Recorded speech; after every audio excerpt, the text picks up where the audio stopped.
ተዋህዶ መሸሸጊያዬ ኦርቶዶክስ መጠለያዬ ሰላምሽ ከፍ ይበልልኝ እናቴ ሁሌም ኖሪልኝ ሰላምሽ ከፍ ይበልልኝ እናቴ ሁሌም። ዲኒ እንግዲህ ስላገኘሁ በጣም ደስ ብሎኛል። ዛሬ እንኳን የተገናኘንበት አንድ ምክንያት ሰሞኑ በቃለ ሕይወት በመካነ ኢየሱስ ስለ አገልጋዮች የወጣው መግለጫ ምን ይመስላል? ብዙዎች ካንተ መልስ ይጠብቃሉና ምን ትላለህ በዚህ ጉዳይ የሚለውን ካንተ እስኪ ምላሽ እየጠበቀ ያለ ህዝብ አለና ምን ትላለህ? በስመ አብ ወወልድ ወመንፈስ ቅዱስ አሐዱ አምላክ አሜን። እንግዲህ ይህ በጣም ረዥም ሀሳብ የያዘ ጉዳይ። ለምሳሌ አሁን ብዙ ፕሮቴስታንቶች ሾርት ሚሞሪ ናቸው፣ ብዙ ነገርን ይረሳሉ። የሆነ ሰው ሲያወግዝ የሆነ ሰው ደግሞ ሲደግፍ ይታያል። ግን እነዚህ ሁለት የመካነ ኢየሱስና የቃለ ሕይወት ቤተክርስቲያን አንጋፋ ከሚባሉት የፕሮቴስታንት ኢትዮጵያ ውስጥ ከ50 ዓመት በላይ አላቸው እድሜ ከሚባሉት ውስጥ ሁለቱ ናቸው። እንግዲህ የመጀመሪያው ቤተል መካነ ኢየሱስ ነው። ቀጥሎ እንግዲህ መካነ ኢየሱስ ነች። ከዛ በኋላ እነ ቃለ ሕይወት፣ እነ ሙሉ ወንጌል፣ እነ ሕይወት ብርሃን፣ እነ ገነት ምናምን እያሉ ነው የመጡት። የኢትዮጵያ አብያተ ክርስቲያናት ህብረት የዛሬ 50 ዓመት ተቋቋመ ይባላል። እንግዲህ በዛ ጊዜ ተቋቁሟል አልተቋቋመም ራሱን የቻለ ጥናት የሚፈልግ ነው።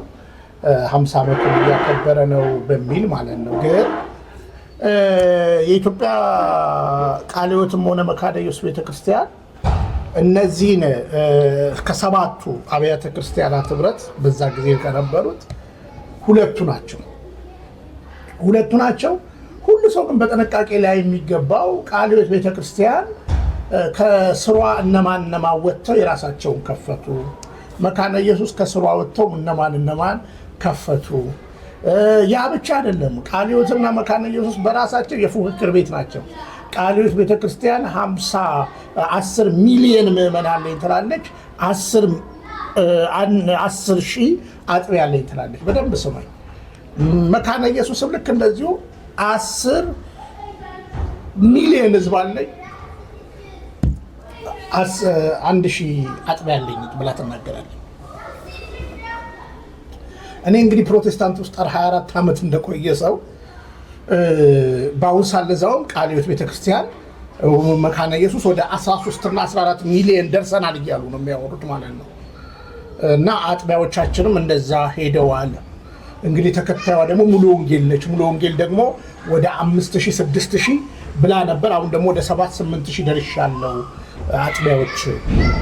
አሁን በእያንዳንዱ ህብረተሰብ በውሸት የሚከብር እግዚአብሔር የለምና ሚሞሪውን ማስራት ያለበት ኢትዮጵያ ውስጥ ምን አይነት ከተሞች አሉ። እንግዲህ 12,000 አጥቢያ አለኝ የሚል አለ ቃለ ሕይወት፣ 12,000 የሚል መካነ ኢየሱስ አለ። አሁን እመጣበታለሁ ስለ እንትኑ ማለት ነው፣ ስለዚህ ስለወጣው መግለጫ ማለት ነው። ስለዚህ በመጀመሪያ አለ ወይ ሚሞሪ ራሱ ጭንቅላትን አሰራር የምናገረው።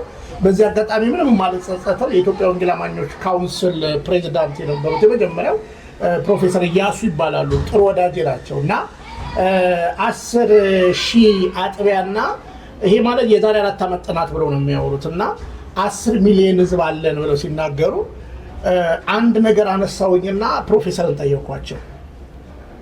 ቃለ ሕይወት እንደዚህ ካለች፣ መካነ ኢየሱስ እንደዚህ ካለች፣ እነዚህ አጥቢያዎች በእርግጥ ፕሮፌሰር አሉ ወይ? ሊስት ነው የሚል ነገር አነሱልኝና ይሄንን ውይይት ያደረግንበት ኢሹ ምንድነው? የኢትዮጵያ ወንጌል አማኞች ካውንስል ሲመሰረት ሁሉም ምዕመኑን ያስመዝግብ ተባለ። እንደምታውቀው ለ6 ነው የተመሰረተው። ቃለ ሕይወት አለች፣ መካነ ኢየሱስ አለ፣ አብያተ ክርስቲያናት ህብረት አለ፣ ፔንቴኮስታል የሚባል አለ፣ ቪዥነሪ የሚባል አለ፣ ኢንዲፔንደንት የሚባል በጋሽ ቤተ የሚመራ ደግሞ አለ ማለት ነው። ስለዚህ ሁሉም ምዕመኖቻቸውን ሲያቀርቡ እግዚአብሔር ፊት ሆኜ ነው የምነግርህ አለን የሚሉት አጥቢያና ምዕመን ሲያቀርቡ 156 ሚሊዮን ህዝብ ደረሰ። ነው 156 ሚሊዮን ህዝብ ማለት የኢትዮጵያ ህዝብ ምን ያለው እዛ ጊዜ 115 ሚሊዮን ነው። ስለዚህ ኬንያን ጨምረው ነው ኡጋንዳን ጨምረው ነው ምናምን። ከዚህ የተነሳ ለፕሮፌሰር እንግዲህ ግልጽ ጥያቄ ጠየኳቸው። ለምን ህዝብ አይጠናም? እንደምታውቀው የኢትዮጵያ ህዝብ ራሱ ከተጠና በጣም ብዙ አመቱ ነው፣ ከ10 ዓመት በላይ ነው። ምናልባት አንዳንዶች 97 ይላሉ፣ አንዳንዶች 2007 ይላሉ። እና ለምን ጥናት ለምን አይደረግም የሚል ጽኑ ሙግት ጀመርኩኝ ማለት ነው። በውሸት የሚከብር እግዚአብሔር ስለሌለ ማለት ነው። በእርግጥ ፕሮቴስታንት በዚያ ያክል አጥቢያዎች አሏቸው ወይ? እነዚህ ቤተክርስቲያናት ምዕመን አሏቸው ወይ የሚል ነው። አሁን አብዛኛው ሰው ምንድን ነው የሚለው? ሰው ከኦርቶዶክስ ወጥቶ ወደ ፕሮቴስታንት እንደሄደ ብሎ ብዙ ሰው ያስባል። ግን አብዛኛው ህዝብ ከቃለ ሕይወት እየወጣ ወደ ሙሉ ወንጌል፣ ከሙሉ ወንጌል እየወጣ ወደ ፐርሰናል ቸርቾች፣ የግል ቸርቾች፣ ከመካነ ኢየሱስ እየወጣ ወደ ብርሃን ወንጌል፣ ከብርሃን ወንጌል እየወጣ ምናምን እንዲህ ነው ዝውውሩ። ከኦርቶዶክስ ደግሞ የፍራሽ አዳጁ ቡድን የሚያወጣው ህዝብ አለ። ስለዚህ አሁን ህዝብ በመሰራረቅ ላይ ነው ያሉት። አሁን ቃለ ሕይወትም መካነ ኢየሱስም ሰሞኑን ያወጡት መግለጫ ከምንም የተነሳ አይደለም። አንደኛ መሬት የሚጨብጥ አይደለም። ባይደው ቃለ ሕይወት ለምሳሌ እኛንን ቤኒንን ስንቃወም እሷም ወጣችና ቤኒን እንዳይመጣ አለች። ቤኒንን ጠልታ አይደለም። የቤኒን አይነት ልምምድ እኮ ያላት ቤተክርስቲያን ነች። ሆነን ለመናገር ያ ብቻ እንዳይመስል ሁለቱም ካልቪኒስቶች ናቸው።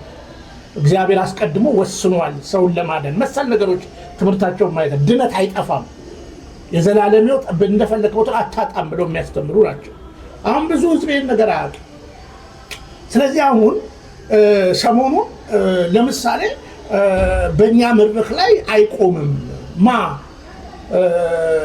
ፔንቴኮስታል ከሌላ ቦታ ማንንም አታቆሙም የሚል ነገር ተነሳ ማለት ነው።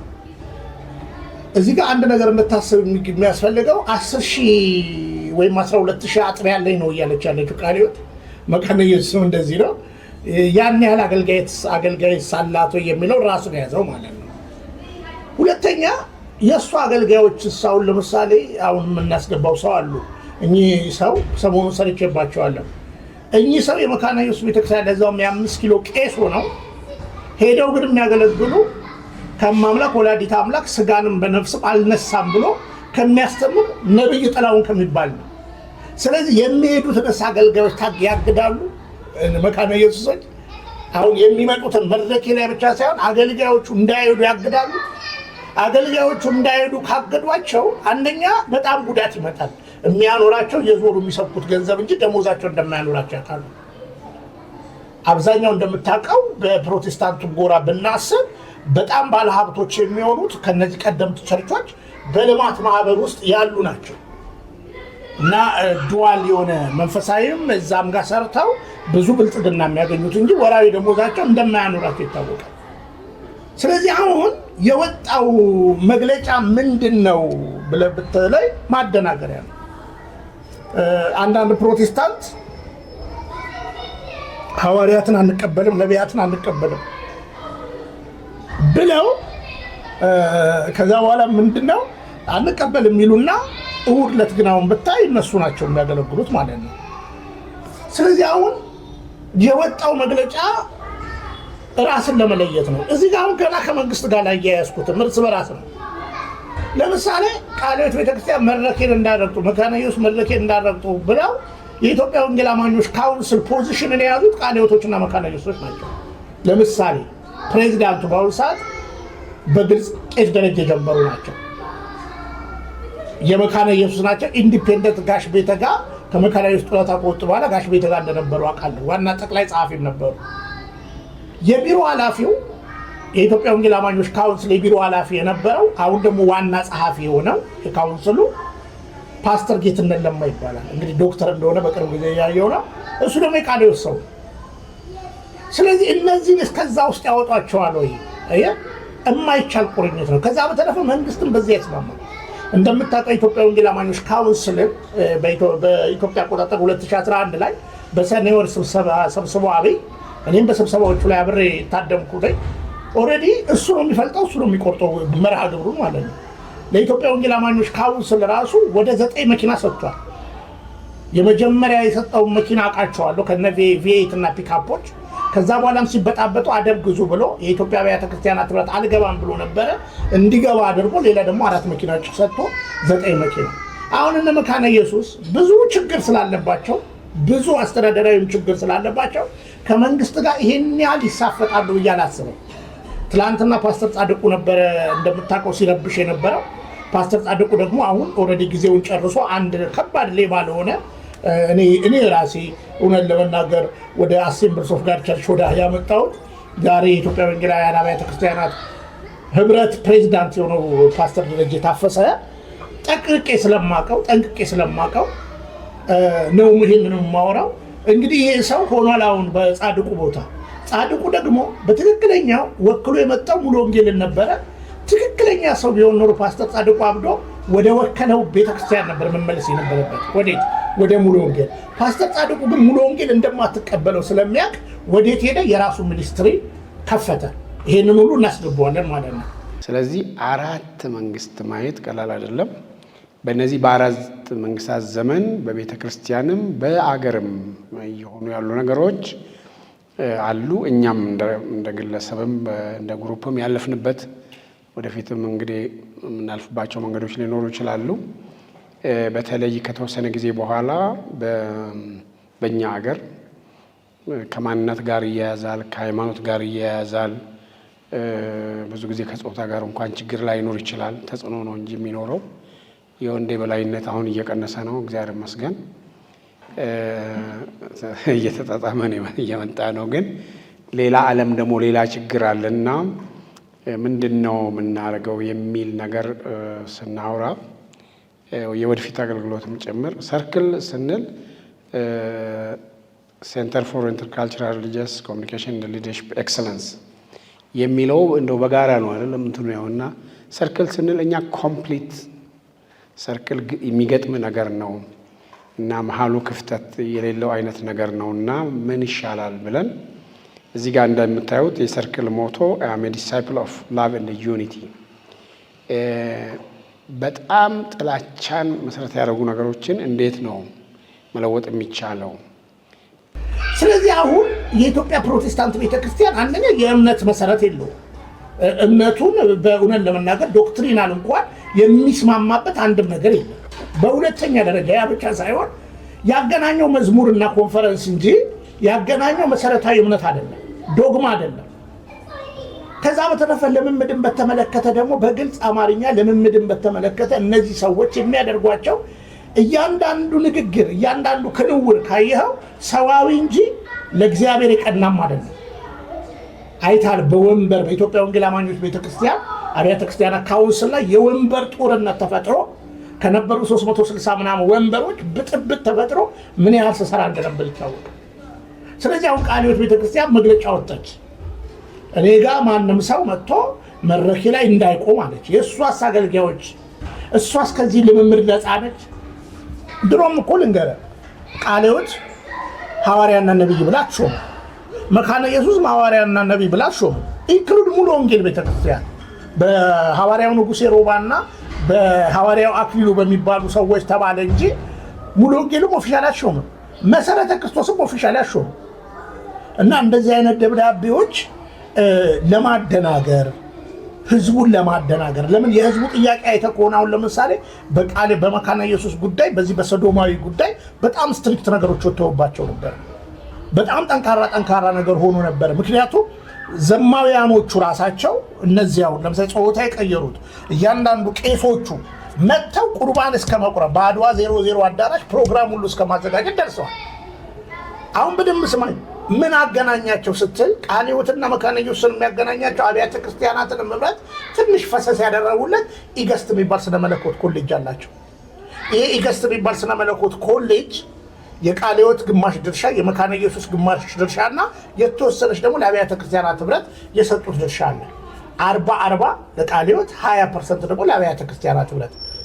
ስለዚህ ይህንን ደግሞ ዶሬት የሚያደርጉ ሰዶማውያን ናቸው። በመጀመሪያ ደረጃ ማንን ምን ብለሽ ማንን ታማያለሽ እንደሚባለው እነሱ ባልጸዳ ትምህርትና ባልጸዳ ልምምድ እንደው ሐዋርያ ገሌን ብሎ መኮነንስ ይቻላል ወይ ነው። ስለዚህ በመጀመሪያ ያው አንድ የመበጣጠስ ነገሩን ታያለ። ያው ፕሮቴስታንት ተበጣጥሶ 47000 ምናምን ደርሷል። ኢትዮጵያ ውስጥ ብቻ በታምንም ባታምንም 5373 ደርሷል። እኔ ስወጣ የእያንዳንዱ የቸርችና የሚኒስትሪ ላይሰንስ ማለት ነው። አስብ እንግዲህ ዛሬ 30-40 ዓመት 7 የነበሩ ማለት ነው።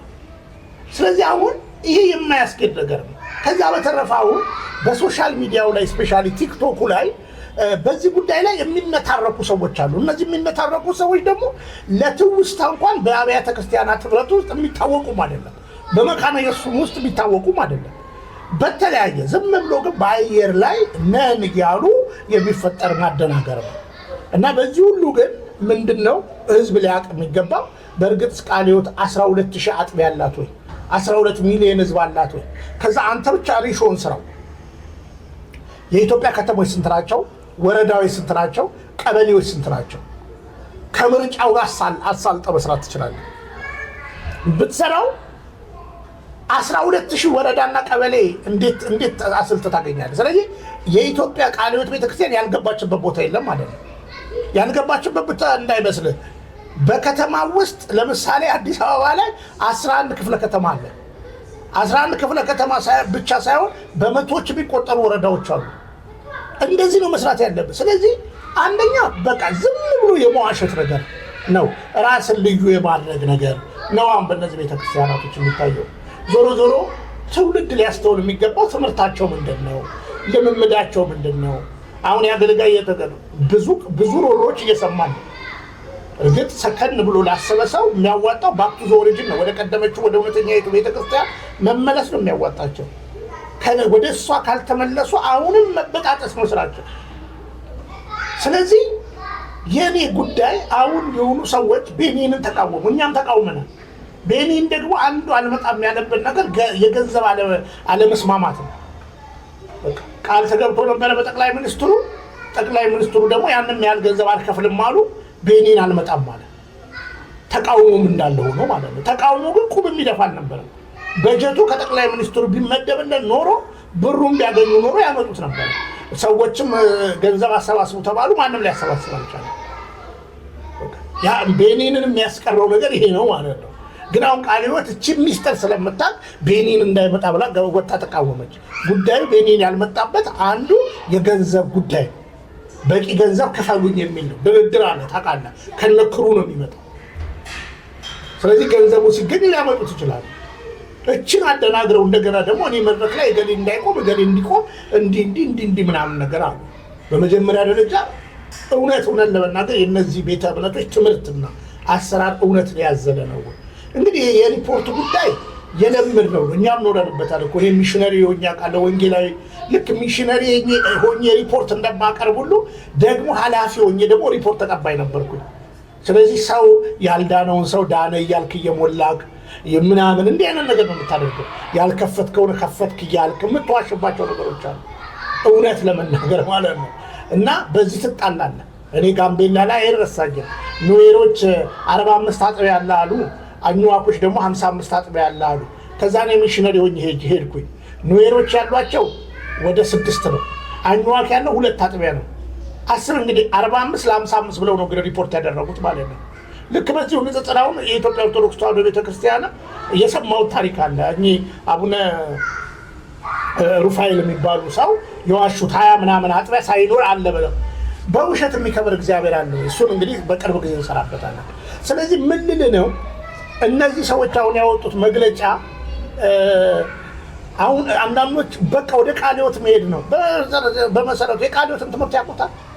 የቃለ ሕይወት ትምህርት እኮ የካልቪን ትምህርት እኮ ነው። ካልቪን ምን አይነት አስተማሪ እንደሆነ ምን አይነት ሰው እንደነበረ ያውቁታል። ትምህርቷ ቃለ ሕይወት ምን ይመስላል? መካነ ኢየሱስ ትምህርቷ ምን ይመስላል? እንግዲህ ሉትራናውያን ትንሽ ስርዓት ይፈጽማሉ። ቁርባን፣ ንስሐ፣ የልጅነት ጥምቀት መሰል ነገሮች ከድሮ አባቶች የወሰዱት ነገር አለ። ግን የሉትራናውያን ትምህርት በአደባባይ ይታወቃል። ይህንንም እኮ እኛ ነን ሶሻል ሚዲያ ላይ ገለጥ ነው። ስለዚህ አሁን ይሄ ነገር ወጣ ተብሎ እንዲህ አይነት ማስታወቂያ ወጣ ተብሎ እንዲህ አይነት ክልከላ ተደረገ ተብሎ ህዝቡ መደናገር አይችልም። እርግጥ አሁንም ለሌላ መበጣጠስ የሚያመች ነገር ነው። ስለዚህ ሐዋርያ የለም ምናምን ሐዋርያ እያሉ በየቦታው እየሄዱ ሲሾሙ የነበሩት ቄስ በሊና ሳርክ አይደለም? ቄስ በሊና ሳርካን እኮ እኔ ነኝ ኦፊሻሊ እኮ ተቃውሚያቸው የነበርኩት። እኔ ነኝ እኮ በአደባባይ ስተት ነው ብዬ ተናገርኩት። የኢትዮጵያ የከፍታ ጉዞ የሚል አንድ የከፍታ ዘመን ብለው መጽሐፍ ጽፈዋል። ኮምፕሊትሊ የኢንዱስትሪ አብዮት ነው እግዚአብሔር አሳየኝ የሚሉት። መጽሐፉን በሰከረ ነገር ያነበበ ሰው ምኞት ነው። ስለዚህ እንደዚህ አይነት እሳቸው ናቸው እንግዲህ 50 ሺህ ብር እየተቀበሉ ዘይት እያፈሰሱ ሲቀቡ የነበሩ እሳቸው። ለምሳሌ ቄስ በሊና ይባላሉ። መካነ ኢየሱስ ግቢ ነው። መካነ ኢየሱስ ግን ተጣልታቸዋለች። አብረው አይኖሩ አይከተሉ እና ምንድን ነው አሁን አንዳንድ ሰዎች የጊዜው የአመራር ሰዎች እንደፈለጉ ውሸትንም እንደፈለጉ ማደናገርም ነገር ስለሚያደርጉ ይሄ ውልቅ ያለ ነገር አይደለም። እንደዚህ አይነት ነገሮችን ማድረግ አይችሉም። ለምን መሰለህ? አሁን ተደበላልቀዋል። የተደበላለቀ ነገር ነው። ልክ ጤፍ ሰርገኛ አለ አይደለ? ማኛ ጥቁር ጤፍ አለ አይደለ? ሚክስ የሆነ ጤፍን መለየት እንደማትችል እንደዚህ የሆኑበት ነገር። ስለዚህ ሐዋርያ ነው ካልተባለ ባለጠጋ መሆን አይችልም። ነብይ ነው ካላለ ገስታ ውስጥ ከፍቶ መሸቀል አይችልም። ግን ከቃሌው ተወጡት አይደል እንዴ? አብዛኞቹ ነብይ ነን የሚሉት ያሉት ማለት ነው። ከመካነ ኢየሱስ ሲወጡት አይደሉ እንዴ? ስለዚህ እነዚህ ሰዎችን ካልጋበዟቸው አንደኛ ገንዘብም አያገኙ፣ ህዝቡም ደግሞ አይነቃቃም። እንግዲህ ምንድነው ሰውየው እንዳለው ማለት ነው የጸጋ አገልጋይ ፈልጉልን ሲባል እኛ በቁበት ነው ወይ የምንሰራው እንዳለው ሁሉ ማለት ነው። ስለዚህ በቃ እንደዚህ የሚውረገረግ ልክሳን የሚናገር ያዙ ይልቀቁኝ የሚል ይፈለጋል። ስለዚህ እኔ አሁን ትውልድ እንዲዳኘው የሚፈለገው በመጀመሪያ ደረጃ እነዚህ ትምህርታቸው ምን ይመስላል? አሁን መጣላታቸው መግለጫ መውጣቱ ምናምን ማደናገሪያው አይደለም። ትምህርታቸው ምን ይመስላል? እርግጥ የሚዋሽቱ ሽፍረት ሐዋርያ ነኝ ከሚሉት በላይ አይዋሹም ወይ? ይሄን ያህል አጥቢያ አለን፣ ይሄን ያህል ምዕመን አለን ብለው አይዋሹም ወይ? ይሄንን ሰው አበክሮ ማየት አለበት። ስለዚህ በአጠቃላይ የወጣው ማደናገሪያ ደብዳቤ መድረክ ላይ እንዳቆሙ ምናምን የምትሉ ምናምን የሚባለው ማደናገሪያ ነው። ተጋብቷል ደግሞ ሌላው ነገር ልንገርህ፣ ቃለ ሕይወት ከመካነ ኢየሱስ ጋር ተጋብታለች፣ ወልደዋል። ስለዚህ ልጆች ሌላ ቦታ ባል ሌላ ቦታ ምናምን ሊሄዱ ነው።